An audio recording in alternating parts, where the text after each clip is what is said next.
Hello, a very, very special, very warm welcome to everybody to this webinar, International Women in Cyber panel, in celebration of the International Women in Cybersecurity Day this September 2024. My name is Noura Ahmed Moshe, and I am your host today, and I am the VP of Strategy and Operations at Hoxhunt. And I have three absolutely wonderful guests joining me today. First, we have Dr. Stephanie Franklin Thomas. She is a seasoned IT security executive, a CISO at Medtronic. She has extensive experience over a number of years developing, implementing, and governing comprehensive IT security, cyber, and compliance programs across multiple settings. Dina Massers is the CISO at Carvana, where she leads the company's cybersecurity strategy initiatives. Dina's got more than 15 years of experience in cybersecurity and a proven track record of enhancing security frameworks for leading technology companies. We also have Naomi Buckwater, who's got more than 20 years of experience in the security industry. She's a recognized expert and a dedicated mentor in the field, also running her own nonprofit. She's passionate about bridging the skills gap in cybersecurity and actively involved in various initiatives to support and guide the next generation of security professionals. So again, a very, very warm welcome, Naomi, Stephanie, and Dina. So happy to have you on board with us today to discuss these really important topics that are so close to all of our hearts.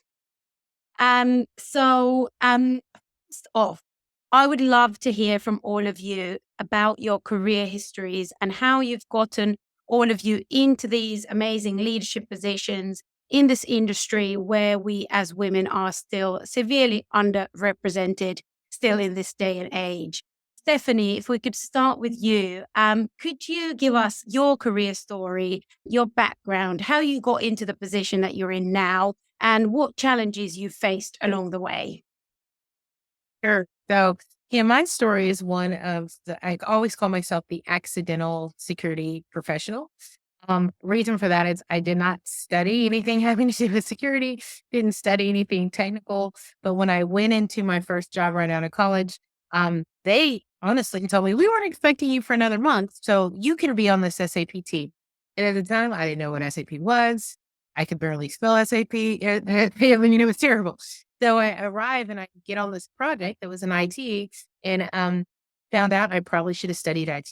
I ended up coding, doing ABAP, setting process, and I absolutely loved it. And it just, my career really just snowballed from there until there was a point in time when SOX was becoming big here in the US. We had companies like Enron, WorldCom that had some issues. And at the time, I had kind of evolved from industry going into consulting, and I was asked to do deferred prosecution agreements, which basically is companies, these executives for companies would go in front of Congress and say, this is what happened, and this is why our finances are wrong. And someone like myself would go into the system and pull all the data out and say, no, this is what happened, and this is why your finances are wrong. And so I found myself either on the side of the prosecution or the side of the defense trying to establish from a security perspective what happened. And that was my intro to security, and it has evolved from there.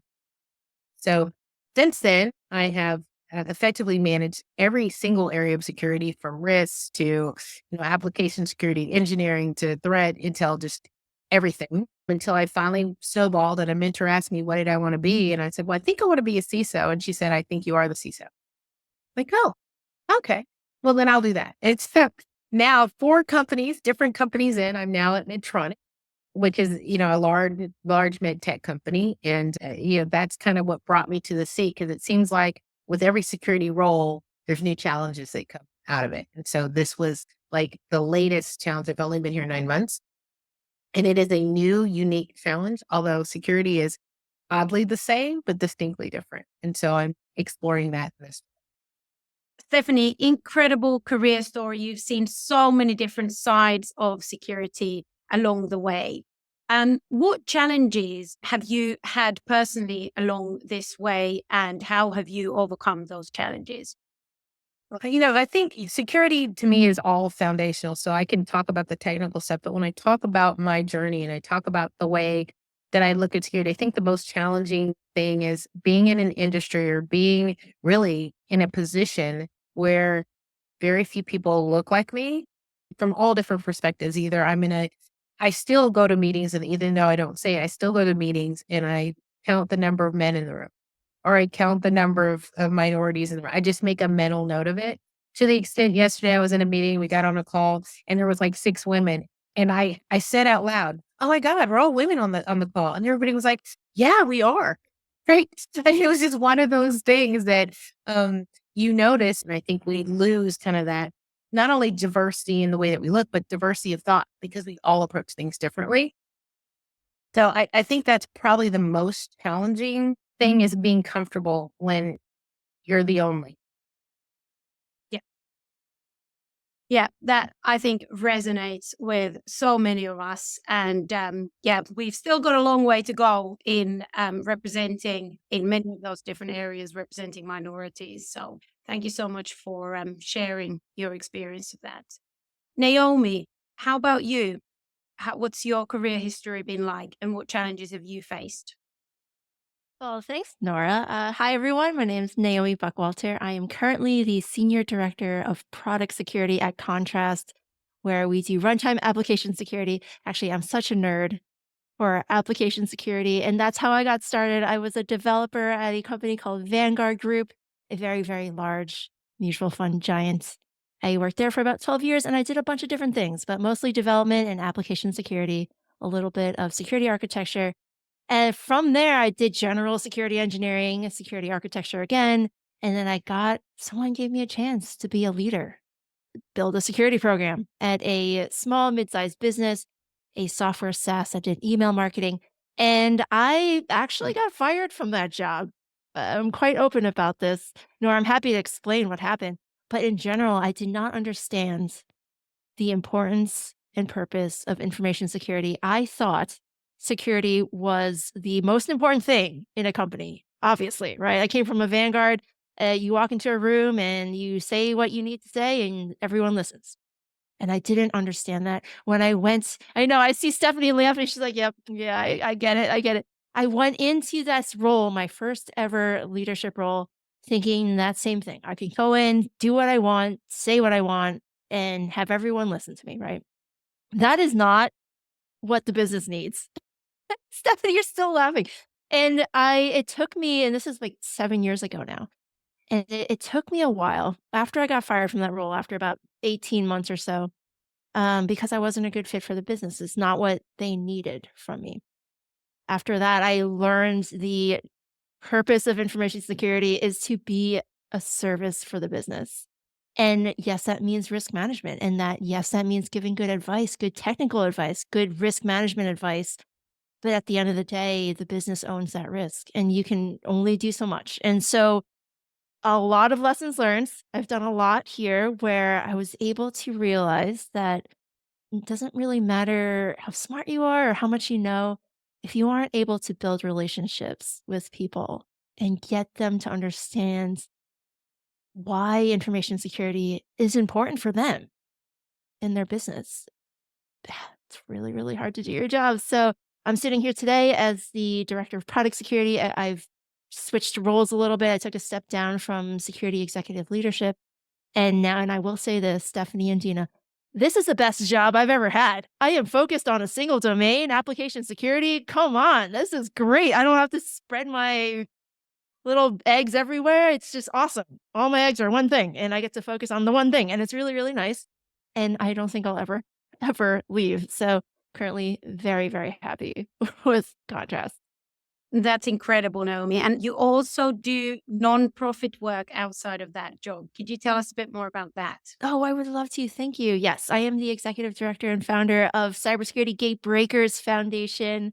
And our mission is to break down the gates in cybersecurity hiring.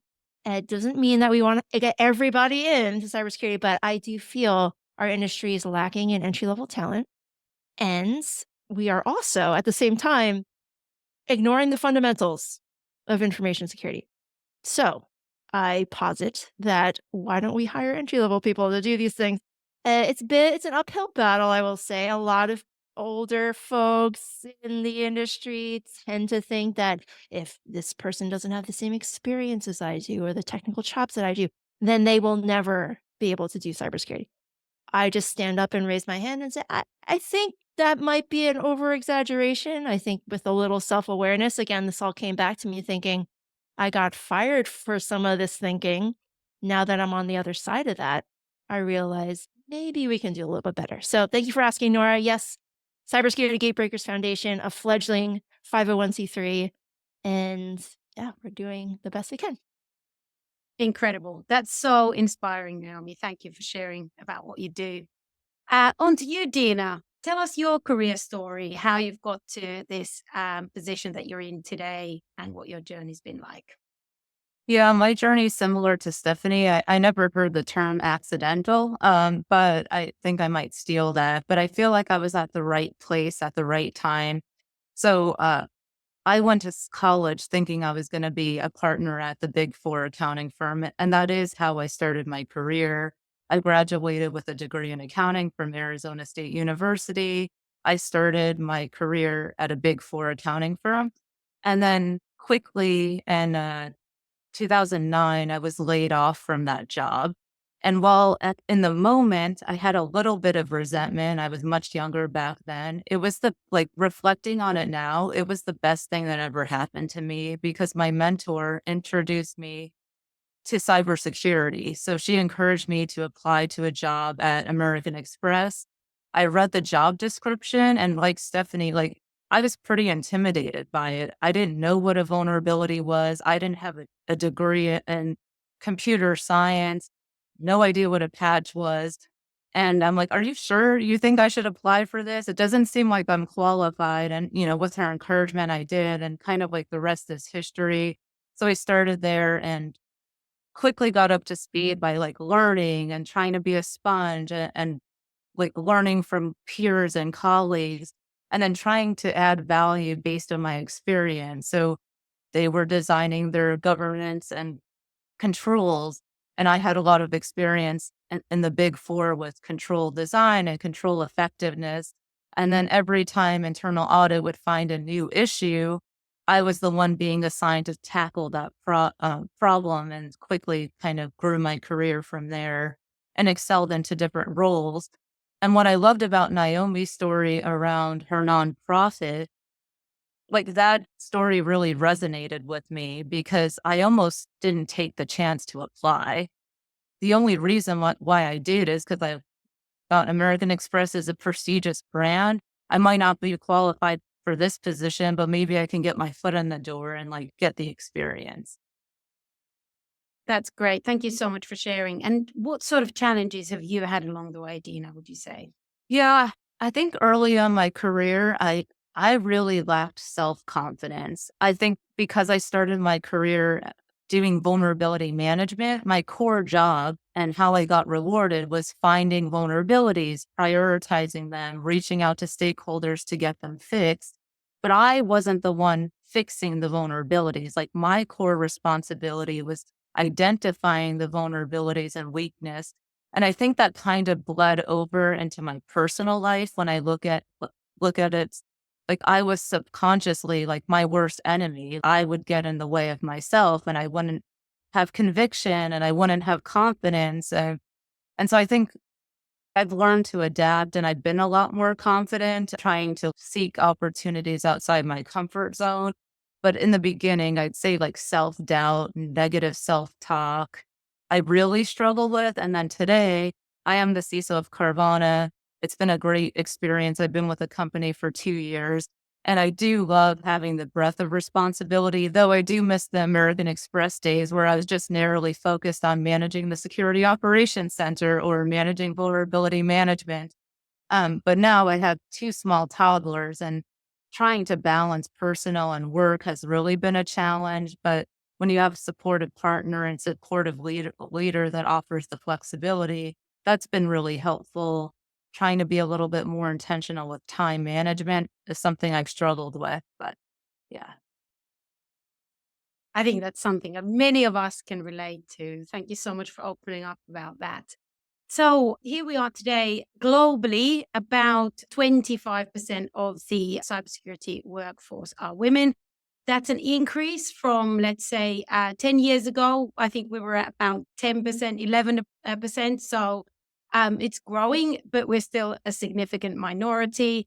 Women of color are hugely underrepresented in cybersecurity, especially in leadership roles. Equally, women with disabilities or women with LGBTQ backgrounds or other multiple minority backgrounds face various challenges in this industry, as in many other areas of tech.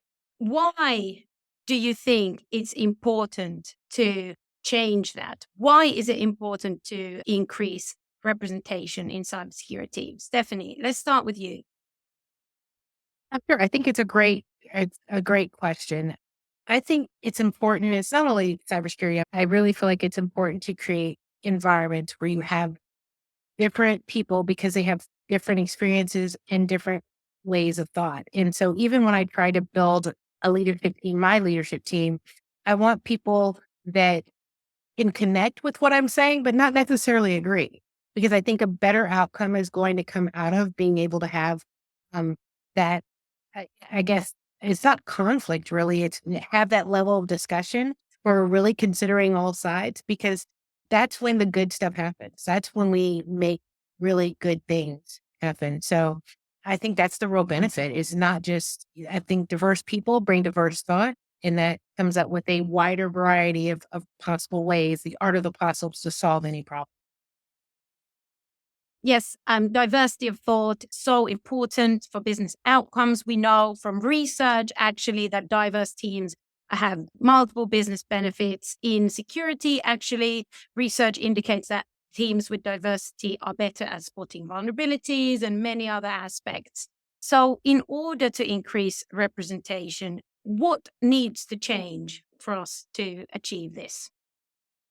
Well, I love the concept that Naomi talked about in terms of the nonprofit that she's working with, because I do think getting into cybersecurity is somewhat like getting credit for the first time.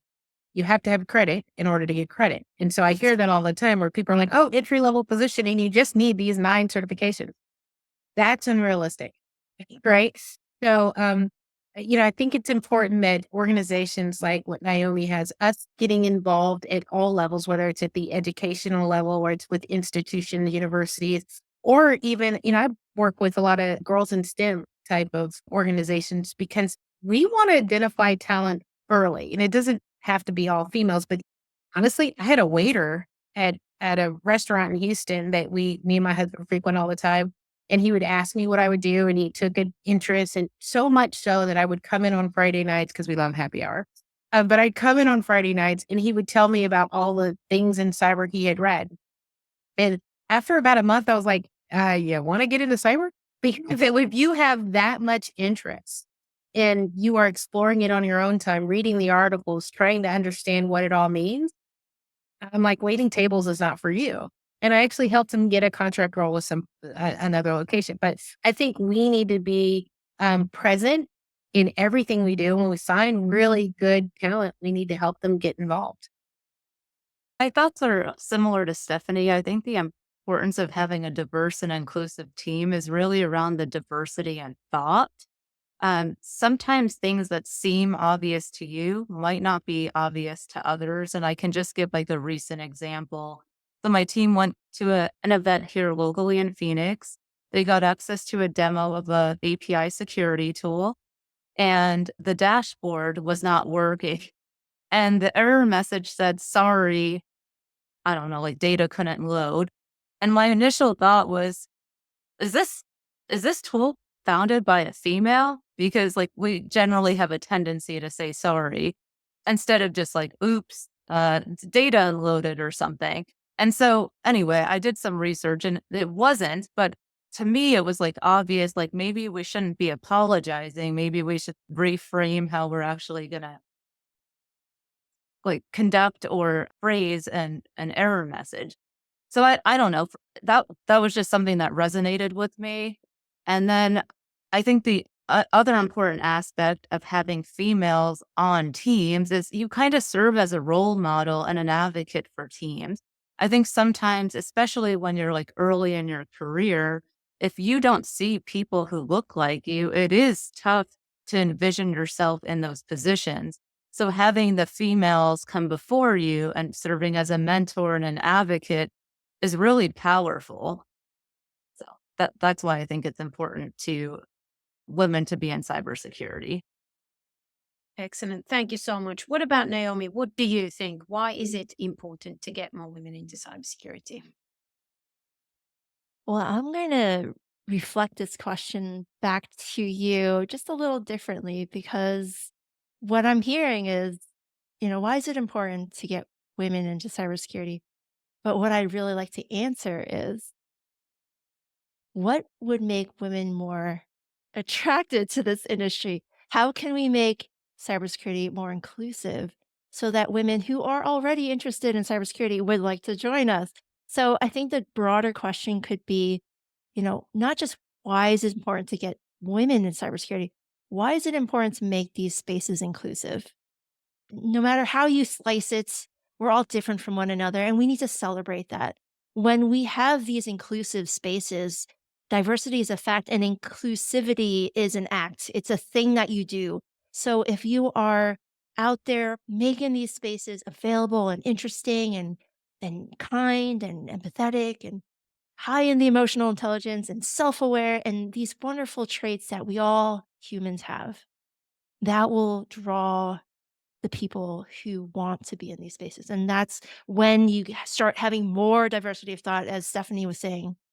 Beautiful, beautiful words. I want to subscribe to her newsletter. It's amazing.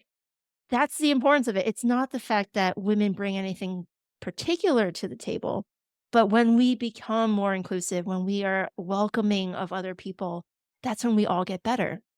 So making these spaces more inclusive, we bring in the women. Now we have the benefit of having more women on the team, which obviously we know this from all the studies. We've got more emotional intelligence. We have higher levels of empathy. We're stronger at leadership. We get things done. I know this because I've seen women do amazing things in this industry.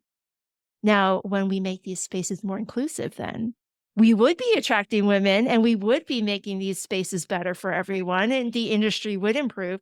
But I think in general, if we got different types of thinking, different types of backgrounds, different levels of experience, that's when we're going to grow the most. So I know I was just talking a lot there and I No, apologize, but that's how I truly feel. Women are amazing. That's no qualifications to that, right? facts. But I would say that's not the end goal. The end goal is not to just get more women. The idea is to get more amazing people in the cybersecurity, including women. And what does that mean? That means making these spaces more inclusive, making these spaces that we are all in friendlier and kinder and gentler. And sometimes I just don't see that in our industry. And here's the thing. I love it when we call it out, when we hold each other accountable. My favorite phrase, personally, is to use the phrase, I like this one. That's surprising and disappointing to see, right? And so, there's ways of doing this in a professional setting where you can very, very in your face be like, I do not appreciate the way you say that, and stand up for others in that moment. And when people see you do that, that's when they realize this space is for me. And maybe they don't see the person, you in the leadership role that they're hoping for. And that's okay. It's going to take time. But when we start making these spaces more inclusive, we will see that just very naturally happen. Thank you so much, Naomi. Yes, making the spaces more inclusive to people is, I think, key to enabling that diversity to actually shine and not just be present as a sort of tick box. Um, Dina, what are your thoughts on how we actually, or what things we actually need to change in order for this to happen, for cybersecurity and tech to be more inclusive to minorities? What needs to change? I think for starters, Naomi touched on this earlier, but we need to provide like real entry level positions. I think as an industry, where we have these unrealistic expectations around your technical aptitude, your years of experience. And we're like alienating and isolating a large number of qualified candidates. Like, I have a story, it was like from over a decade ago, but I was the first female to manage the security operations center at American Express. And when I sat in on interviews for entry level contract SOC analysts, every single question was technical. And if I were to sit in that as an applicant, I never would have been offered the job. Questions like, what's the difference between TCP and UDP? Can you list common ports and protocols? There was not a single question about your critical thinking. What would you do if there was an incident that occurred and you're the only one on shift? What if it was a public disclosure of a vulnerability to kind of assess the candidate's thought process and critical thinking skills and soft skills? So obviously part of like leading that, I adjusted the interview questions to be more relevant to the position. And then the direct result is a more diverse team, which, yes, did it happen to include some females, but at the end of the day, it was whoever did the best in the interview and applied for the positions. If we don't have a great interview process or job descriptions, in some cases, we can't even get females or diverse candidates to even be in the pipeline. So I think that's kind of to start like what we could do as an industry. Yeah, I think some excellent points there. And I think everybody here has touched on some of the sort of diversity of backgrounds in terms of academic or, interests of what you've studied as well. Like, we often tend to think of cybersecurity as very, very technical. And we have got, again, like a lot of underrepresentation of women in very technical roles. And we know that there's, of course, underrepresentation of females studying STEM subjects, for example. But then on the other hand, addressing the shortage of girls taking STEM is something that we need to address much earlier on. But I think also we've had a discussion also today around how many different diverse backgrounds of problem solving, help security teams operate better. So for me, for example, my background is in media and cultural studies is what I studied at university. And I never thought I would end up really in a um, technical company or a cybersecurity company. But again, I realized, how much of a human sort of element is present in all of this cybersecurity. So I think sort of recognizing that and sharing that sort of more widely also, so applicants can understand that they've got something to give, is really important. But then equally, as we've all said, if we don't, search for that and we don't recruit for that, then, we're not going to get anywhere. And we have a huge gap of talent coming into cybersecurity. I mean, we know that there's like a shortage of people. So we do need to find people from somewhere, or else we're not going to be able to keep our companies and our societies secure. So we do really need to address this problem. Thinking about people entering the industry or changing careers into the industry, I would like to ask each of you what advice you would give to somebody who is new entering the industry. Dina, what would you say to somebody who's entering cybersecurity or thinking about entering cybersecurity as a career? Yeah, I think there's two things. The first is take risks. Just, I think there's some statistic that generally speaking, women might not apply to positions unless they meet 100% of the requirements or qualifications. And so if you're if you're going to sell yourself short, like by not even applying and throwing your name in, like you're not going to have a chance to be considered for the opportunity. So if you're genuinely interested in a position, I would first encourage you to apply. Now, a lot of opportunities out there are based on who you know and the relationships you build. And I know Stephanie touched on this around the importance of networking, but every opportunity that I've been given was a direct result of the relationships that I built. So I would say don't underestimate that. And it's okay to ask for help. Like, it's not a sign of weakness. It actually helps you become more successful. Great. Naomi, you actually work with a lot of people entering cyber for the first time. So what advice do you give them? Ooh, okay, Dina and Stephanie have taken all the good ones already. How about some practical advice? And this could be for anyone, not just women. When you get past the initial phone screen, this would be the technical interview or the meeting with the hiring manager. Generally, you're going to be on camera. There's a couple of things that you should work on, particularly with body language and also with confidence. There's a lot of reading, books, resources out there. One of my favorites is What Everybody Should Know About Body Language. Or actually, no, that's not the exact title. It's What Everybody Is Saying. It's from a former FBI agent. I forget his name right now, but it's a very good book. And essentially, it talks about very common traits of confident people. And you can tell this with the way they hold themselves, their body language, their hands, their chin, their eyes, their nose, whatever it is. You can practice these things. And I have found that the people that I connect best with on Zoom calls or even in person are the ones who can make direct eye contact, who can smile with their eyes, who just generally look interested and confident in themselves. And that, I would say, is probably 90% of it. When you are in front of the hiring manager, chances are you have the experience in the background that they're looking for. You've made it past that initial screen. Awesome. Good job.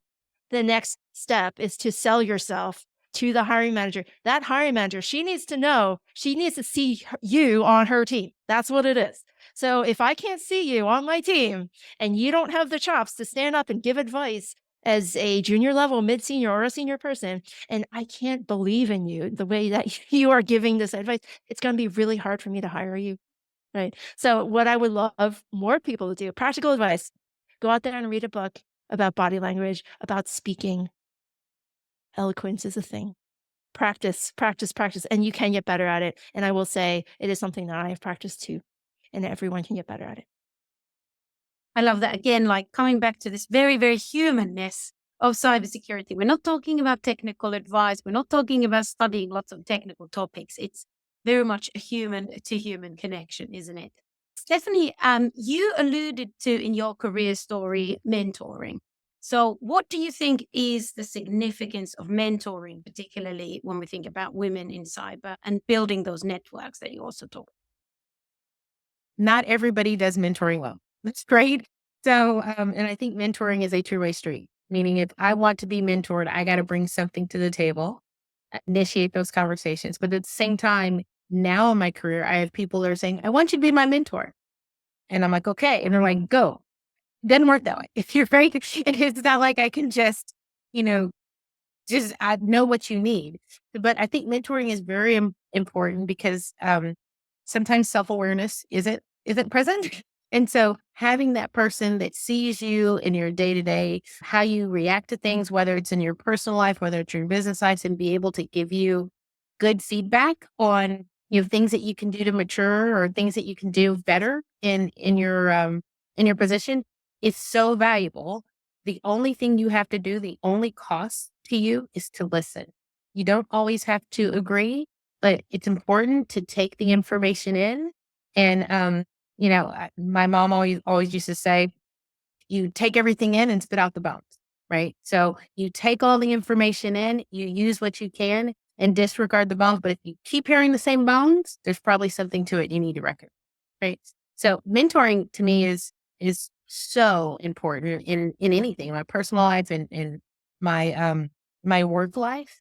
And I try to take the feedback that I get and I try to dispel that feedback on other people so that they can grow in their roles. Excellent. And obviously, mums will have the best advice. Have a great mom. Yes. Amazing. Thank you so much. What advice specifically would you give to a person who wants to enter a career in cybersecurity, particularly a woman or a woman of color, people of color in general, people who are just underrepresented? How do you inspire people to start their career in cyber? I am an advocate of networking. So, and not all people are great networkers, and that's fine. I'm not asking you to, walk up to people you don't necessarily know, but get involved, take an interest in, if you're interested in cyber, what area of cyber that you're interested in. Because so many times I hear people say, oh, I'm interested in getting into cyber, but they really don't know what that means. Right. So understand that it's more than hacking. There's some things that are not so sexy in cyber. You could do risk or, actually vulnerabilities. And, I think you loved vulnerabilities, but to me, that's not sexy stuff, necessary stuff. But so I not sexy stuff, right? But there's a need for that. So if you think about all the talents that you have, maybe you're very organized, then find an element of cyber that you really like, and then maybe attend a conference. If you're interested in vulnerabilities, maybe you attend a Rapid7 event and get to know people because that's a tool. So just be knowledgeable about the space that you want to be in, pursue relationships with people who are in that space, and let them introduce you. I think that there's a lot that can be gained just from those avenues. Amazing. Dina, you also mentioned in your career story about having had a mentor and the significance of that in you taking that career path. Could you talk to us a little bit about how you see the impact and importance of mentoring? Yeah. So for me, mentorship was paramount. I have a tendency to want to stay comfortable, right? And if I don't love public speaking, I don't want to get out there and be on webinars or be on a stage because I'm letting my fear kind of control me. But having a mentor that is where I can be vulnerable, I trust them enough to share my insecurities. They're almost like an accountability partner to push me and doing the things that I don't necessarily want to do. And and so for me, like I had an executive coach for quite some time, and I liked meeting with them regularly because every week I had something that I needed to do, and then I had to report back. So instead of my natural tendency to stay in my comfort zone or ignore an issue or maybe not confront a problem, my accountability partner and my executive coach like wouldn't allow me to make that excuse. Like they kind of pushed me and it really accelerated my career development. I'm human. I have things I need to work on. And I love Naomi's practical advice around practicing because that kind of resonates with me with being intimidated and talking to the board members. It's like, well, I'll go and stand in front of a mirror and do some power poses and just like get myself hyped up to be like, I'm confident, I can articulate this, and they're going to understand it. And it's going to be the best 10 or 15 minutes they're going to have, even though maybe I still have some doubt in what I'm about to do. So I love that advice. Great. Thank you so much, all, for taking part in this International Women in Cybersecurity panel. I'm sure your thoughts have inspired many of our listeners today, and I can't wait to hear how you continue your careers and all the fantastic things in security you will all be doing next, and the next generation of cybersecurity experts and leaders that you've all been inspiring along the way and today as well. So, on behalf of Hoxhunt and myself as well, thank you all so much for tuning in.